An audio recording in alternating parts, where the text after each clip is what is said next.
Hi, everybody. My name is Joanne Snapp, and I am an independent pre-health advisor. I'm so excited to be joining Health Professions Week again, take two.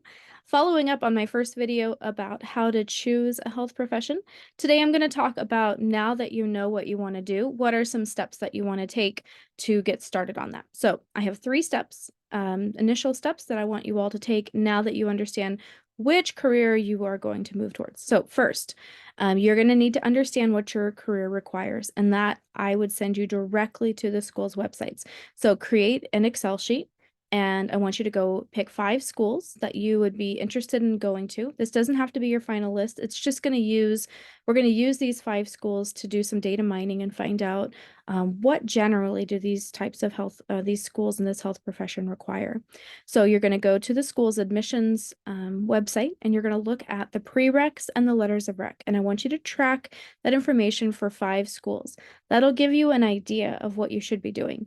Take that list of prereqs that you find and go to your academic advisor at your college and work those prereqs into your 4-year plan and your major or your graduation requirements plan. If you can't get those graduation requirements or those courses done by the time you graduate at your university, then you can take them elsewhere. You can take them through a post-bac. You can do a do-it-yourself post-bac.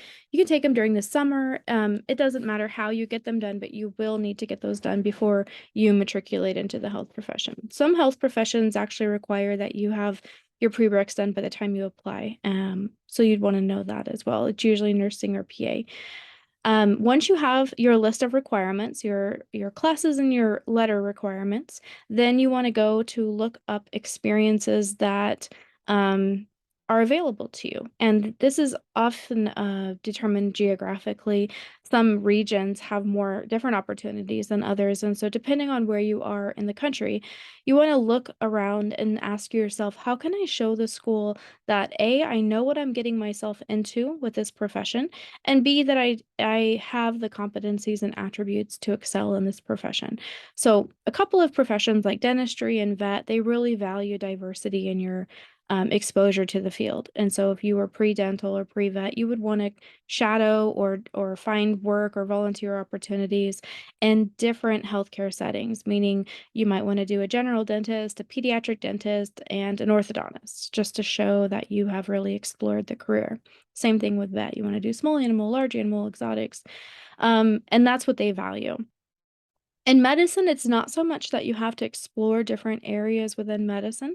They really just want you to understand what you're getting yourself into. So I always encourage, if you're wanting to go into a field where you're going to work in a hospital, that you spend time in a hospital. And how do you do that? Shadowing in a hospital can be challenging, so you might look at the volunteer office in a hospital. You might look at getting a scribing job. You might become an EMT and then apply for ER tech jobs. Um, However you can, you want to get into the space in which you're going to work in that career. And then lastly, you want to think about what are the qualities that make a good health professional in that career. And then you want to do things that show that. So, for example, in a lot of health professions, you're going to explain difficult concepts to patients. And that's something that it's a skill to be able to sit one-on-one with someone who might be distressed and teach them. You're going to teach them about their diagnosis, about their treatments.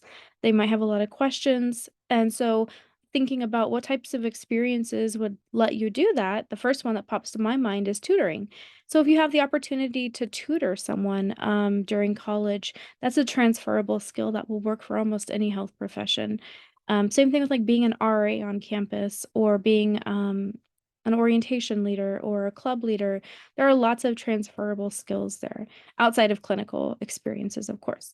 So we want to think about this as a 3-ring model. We want to think about our metrics. So we want to know what courses we need, what grades we need, what test scores we need.